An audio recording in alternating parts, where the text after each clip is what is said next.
আসসালামু আলাইকুম। নিখুঁতভাবে বোতাম ঘর কিভাবে তৈরি করবেন আজকের ভিডিওতে দেখিয়ে দিব। তো ফুল ভিডিওটি দেখার চেষ্টা করবেন। তো আমাদেরকে এভাবে কিন্তু ভাঁজ দিয়ে বোতাম ঘরের জন্য কাটিং করে নিতে হবে। তো আপনারা কেচির মাথা দিয়ে ছোট্ট করে কাটিং করবেন। এখন নিচ থেকে সুইটাকে এভাবে উঠিয়ে নেবেন। তো দেখুন আমি কিনার ঘেঁষে কাটিংয়ের পাশ থেকে এভাবে আমরা সুইটাকে উঠিয়ে নেব। তারপর এভাবে সেলাই, তো দেখুন কিভাবে সুইটাকে আমি উঠিয়ে এবং পিছনের দিকে কিন্তু আমরা এভাবে সুতাটা দিয়ে দেব সুইয়ের। তো আপনারা এভাবে সুইটা কিন্তু পিছনে থাকবে সুইয়ের। তো সেম এভাবে আপনারা সেলাইগুলো দিয়ে নেবেন। আমরা যখন সেলাই দেব তখন কিন্তু এখানে কাঁচা অংশ থাকবে না।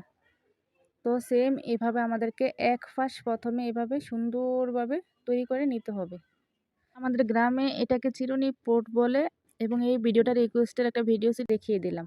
এবং এই বুতাম ঘর আমরা কিন্তু অনেকেই করতে পারি না, তার জন্য কিন্তু আমরা সাহস করে একটা ব্লাউজ কাট এবং সেলাই করি না।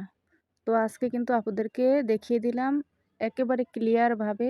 তো আপনারা কমেন্টে জানাবে যে শিখতে পারছো কি না, এবং বাসায় কিন্তু অবশ্যই চেষ্টা করবে বেশি বেশি। চেষ্টা না করলে কিছুতেই কিন্তু আপনারা সাকসেস হবে না বা শিখতে পারবে না। তো সেম আমরা অপর পাশটাকেও এভাবে সেলাই দিয়ে কিন্তু তৈরি করে নিব। তারপরে এভাবে পিছন থেকে কিন্তু আমরা আরেকটা সেলাই বসিয়ে দেব।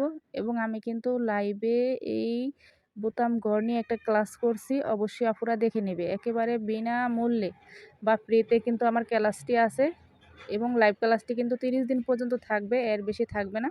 যে আপুরা আমার পেজটি ফলো দাও নাই বা লাইভ ক্লাসগুলো দেখো নাই, অবশ্যই পেজটি ফলো দিয়ে কিন্তু যুক্ত হয়ে যাইবে আমার পেজের সাথে এবং লাইভ ক্লাসগুলো কিন্তু দেখে নেবে। লাইভ ক্লাসগুলো কিন্তু বেশি দিন থাকবে না।